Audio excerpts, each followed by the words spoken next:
अस्सलामुअलैकुम and welcome to my channel. उम्मीद है सारे लोग अच्छे से होंगे। अल्लाह ताला हम सबको आप सब समेत हमेशा अपने अपने घरों में खुश और आबाद रखे, आमीन सुम्मा आमीन।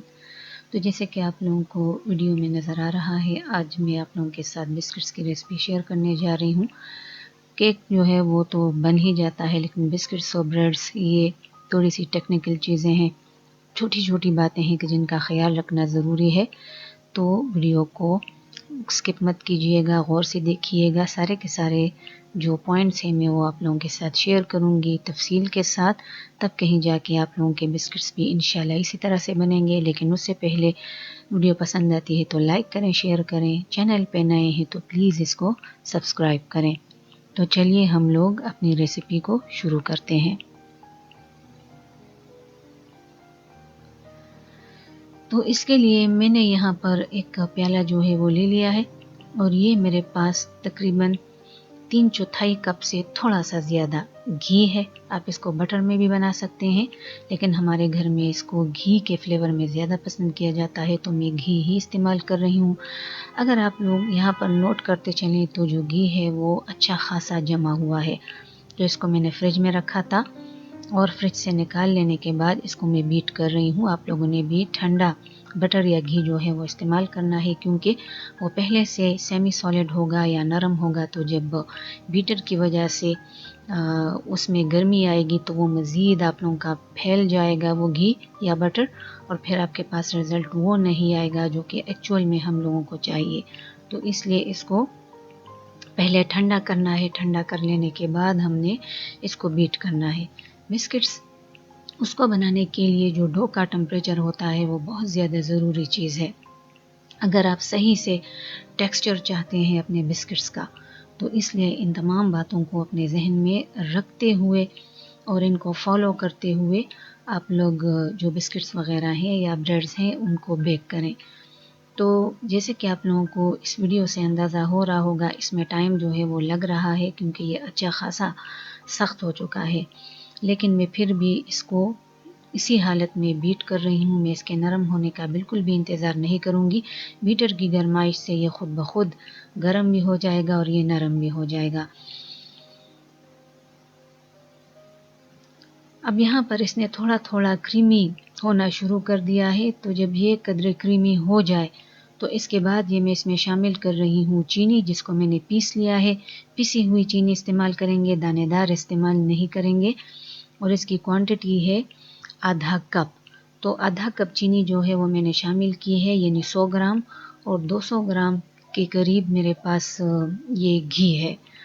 तो दोनों चीज़ों को मैं एक मरतबा फिर अच्छी तरह से बीट कर लेती हूँ, ताकि इसका ये क्रम्बली टेक्सचर जब इसका ख़त्म हो गया, ये देखें आप लोग, ये अच्छा खासा नरम हो चुका है क्रीम की तरह। अब ये मेरे पास कोकोनट एसेंस है जो कि मैं डाल रही हूँ 1 टीस्पून। अगर आपके पास कोकोनट एसेंस नहीं है तो फिर एसेंस मत डालें, वनीला एसेंस हरगिज़ मत डाल दीजिएगा।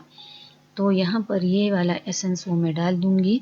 और अगर आप लोगों के पास इलेक्ट्रिक बीटर नहीं है तो फिर हैंड विस्क की मदद से बनाने की कोशिश करें। ये आपके बन जाएंगे, लेकिन मेहनत थोड़ी सी ज़्यादा लगेगी।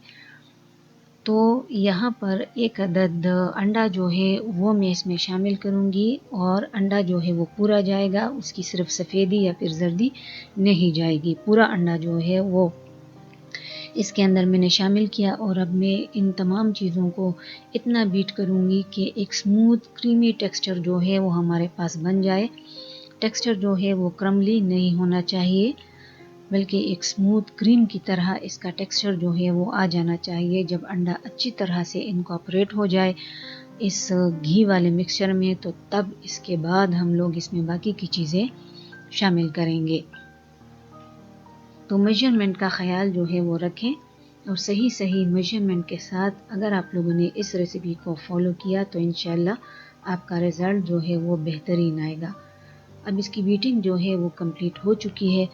यहाँ पर मैं डाल रही हूँ 2 कप के बराबर खोपरे का बुरादा, यानी डेसिकेटेड कोकोनट। वो भी आप लोग नाप के डालें। मैं मेजरिंग कप से इसको ले रही हूँ। ये 1 कप और ये दूसरा इसके अंदर चला गया। इसके साथ ही मैं इसमें डाल दूंगी मैदा। मैदा जो है वो मेरा छना हुआ है, और मैदा में 4 टेबलस्पून डाल रही हूँ, लेकिन हीट ये टेबलस्पून है, लेवल्ड नहीं है। तो आप लोग कितना हीट लेंगे वो आप वीडियो में देख सकते हैं। मेरे चम्मच को 4 चम्मच जो है ये जब मैं डाल लूँगी तो इसके बाद मैं बीटर का इस्तेमाल नहीं करूँगी। इसको मैंने स्पैचुला से अच्छी तरह आपस में मिक्सअप कर देना है। और इसके जब हम लोग बिस्किट्स बनाएंगे तो उसके लिए भी एक ख़ास टिप है कि जिसका ख्याल रखना ज़रूरी है। तो जब मैं बिस्किट बनाने पे आने लगूँ तो फिर वो मैं आप लोगों के साथ शेयर कर लूँगी कि कौन सी बात है कि जिसका ख्याल हमने रखना है ये बिस्किट्स बनाते हुए। किसी भी किस्म का बेकिंग पाउडर वगैरह हम लोगों ने नहीं डालना, क्योंकि ये बिस्किट्स जो हैं इसके लिए हमें बेकिंग पाउडर की ज़रूरत नहीं होती। ये ख़ुद भुरभुरे बनते हैं क्योंकि इसमें मैदा कम है और खोपरा जो है वो ज़्यादा है। इसमें अच्छा खासा घी भी है, जिसकी वजह से ये अच्छे खासे क्रम्बली हमारे पास बन के तैयार हो जाते हैं। तो इसकी मिक्सिंग जो है वो कंप्लीट हो चुकी है। भुरभुरी सी इसका ये मिक्सचर है। ये मेरे पास स्कूप है, आइसक्रीम स्कूप, वो थोड़ा सा बड़ा होता है। ये कुकी स्कूप है। तो इसकी मदद से मैं इस मिक्सचर को उठा रही हूँ और यहाँ पर इसको हमने प्रेस नहीं करना। इस बात का ध्यान जो है वो रखें कि इसको हमने प्रेस हरगिज़ नहीं करना। बस इसको इसी तरह से इसमें उठाया और ये मेरे पास खोपरे का बुरादा है प्लेट के अंदर। उसके अंदर हमने ये जो बिस्किट है उसको डाला। इस तरह उंगलियों से इसको थोड़ा सा घुमाएं, दबाना नहीं है। अगर हमने इसको दबा दिया तो इसका ये जो शेप है, टेक्सचर है, ये ख़राब हो जाएगा। इस खोपरे के अंदर इसको घुमा लेने के बाद अब मैं इसको निकाल रही हूँ इस तरह से। बस इतना हमने इसको फैलाना है, ज़्यादा नहीं फैलाना, दबाना वबाना नहीं है। ये ख़ुद ब खुद इसी परफेक्ट शेप में आ जाएगा। और जो ट्रे है इसको मैंने ग्रीस नहीं किया, बस बटर पेपर मैंने अंदर लगा दिया है क्योंकि इसमें अच्छा खासा घी है, ये नीचे से चिपकेगा नहीं। ये आप लोग देख लें किस तरह से इसको मैंने शेप दिया है। अब मैं इसको पहले से गर्म ओवन में बेक करने के लिए डाल दूँगी। 160 डिग्री सेंटीग्रेड पे इसको हमने बेक करना है तकरीबन 20 से 25 मिनट तक, या जब तक कि ये डन ना हो जाए। और चूंकि इसमें खोपरा है तो ये बहुत जल्दी जल जाते हैं, इसलिए 160 डिग्री सेंटीग्रेड पे इसको हमने बेक करना है।